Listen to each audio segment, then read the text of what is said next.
Le télétravail est devenu aujourd'hui une nécessité pour les entreprises, que ce soit dans le cadre de la crise sanitaire ou encore pour s'adapter à une nouvelle tendance qui semble être là pour rester. Lors de cette HR Peel, nous allons partager avec vous toutes les astuces pour les RH afin de s'adapter au télétravail, mais aussi à aider la transition de leurs équipes.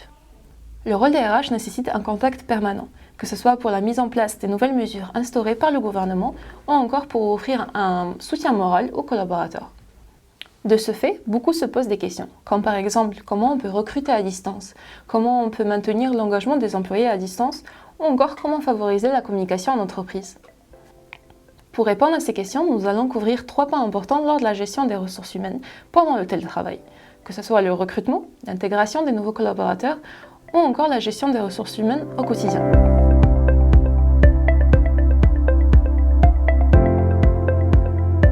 La gestion du recrutement à distance est quelque chose d'assez commun.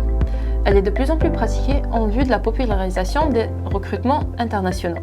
Cependant, voici quelques conseils à garder en tête. Assurez-vous de communiquer efficacement avec les candidats. Préparez par exemple des emails en avance qui soient clairs et complets afin d'éviter de nombreux échanges d'emails qui pourraient par la suite polluer l'historique des échanges. Ensuite, assurez-vous d'avoir les bons outils, que ce soit en visioconférence, un appel ou tout simplement une vidéo différée. Le choix de la méthode dépend des compétences que vous voulez évaluer pour le poste.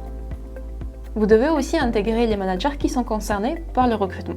Pour cela, vous devez vous assurer de leur procurer les bons outils pour mener les entretiens à distance.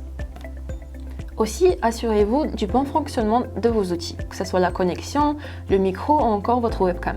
Cela va permettre de vous faire gagner du temps, mais aussi aux candidats. Et enfin, organisez bien vos fiches candidats et mettez-les à jour à chaque nouvelle étape du processus de recrutement.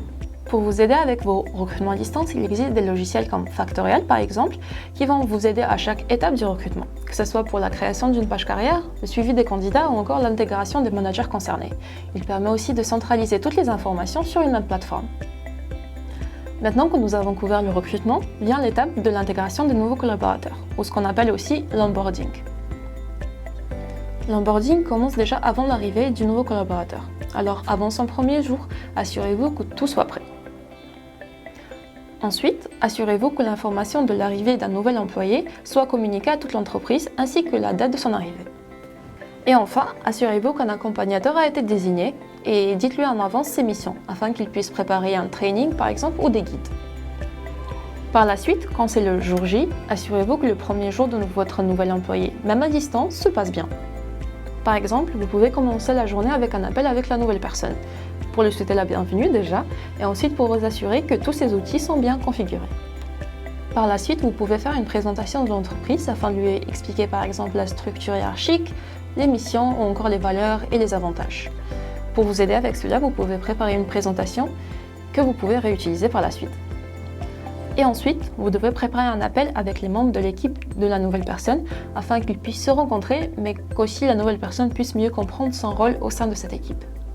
Une fois le premier jour passé, il est à présent temps d'intégrer le nouvel employé au flux de travail. Par exemple, vous pouvez commencer par lui donner une liste de missions ou d'objectifs à atteindre sur lesquels il pourra travailler avec le manager. Aussi, organisez des appels avec les différentes équipes de l'entreprise, une par une, afin que l'employé puisse déjà les rencontrer et comprendre comment il peut collaborer avec elles lors de son travail. Et surtout, assurez-vous d'être présent et réactif, même à distance, pour que le nouvel employé se sente à l'aise et soutenu. Et aussi, vous pouvez inviter les autres collaborateurs à lui envoyer des messages pour répondre à ses questions ou même l'aider lors de sa découverte de l'entreprise, par exemple. Pour vous aider lors de l'onboarding virtuel, vous pouvez utiliser un outil SIRH comme Factorial. Il vous aidera tout au long du processus. Déjà, par exemple, pour l'aspect administratif, vous avez la signature électronique qui vous permettra de faire signer des documents même à distance. Vous pouvez aussi faire des communiqués groupés avec toute l'entreprise pour informer de l'arrivée du nouvel employé. Et enfin, pour le nouvel employé, vous pouvez lui assigner une liste de tâches qu'il pourra réaliser tout au long de son intégration. Maintenant, pour ce qui s'agit de la gestion de vos ressources humaines en télétravail, il est d'abord important de mettre un cadre pour le télétravail. Donc, vous pouvez mettre en place des règles afin d'encadrer leur travail, mais en même temps garder une certaine flexibilité. Les règles que vous allez mettre en place vont devoir couvrir par exemple le nombre de jours de télétravail possible, les départements concernés, etc. Vous devez aussi vous assurer que vos employés ont les bonnes conditions à leur domicile, comme par exemple une bonne connexion Internet ou encore une bonne chaise.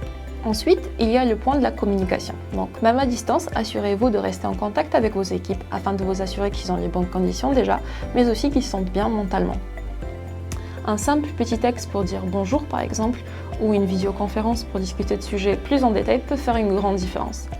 Pour assurer une bonne communication, vous pouvez utiliser différents outils. Par exemple, vous avez Zoom pour les vidéoconférences. Et enfin, assurez-vous d'assister vos managers, car lors du télétravail, la gestion des équipes devient complètement différente. Par exemple, ils n'ont plus l'option d'avoir des réunions pour discuter des différents projets, ils ne peuvent plus avoir de one-to-one avec les collaborateurs pour faire des évaluations, ou encore le petit « passe à mon bureau pour poser une question ». Et c'est pour cela qu'il est important que vous aidiez vos managers et que vous les assistiez afin qu'ils puissent transférer leur savoir-faire vers le domaine du digital. Encore une fois, un outil SIRH comme Factorial peut vous aider à donner les bons outils à vos managers. Par exemple, ils pourront faire la gestion des congés absence de leurs équipes, le temps de travail ou même faire des évaluations des compétences, tout cela à distance. Abonnez-vous à notre chaîne YouTube et surtout laissez un pouce bleu et un commentaire si vous avez aimé cette vidéo.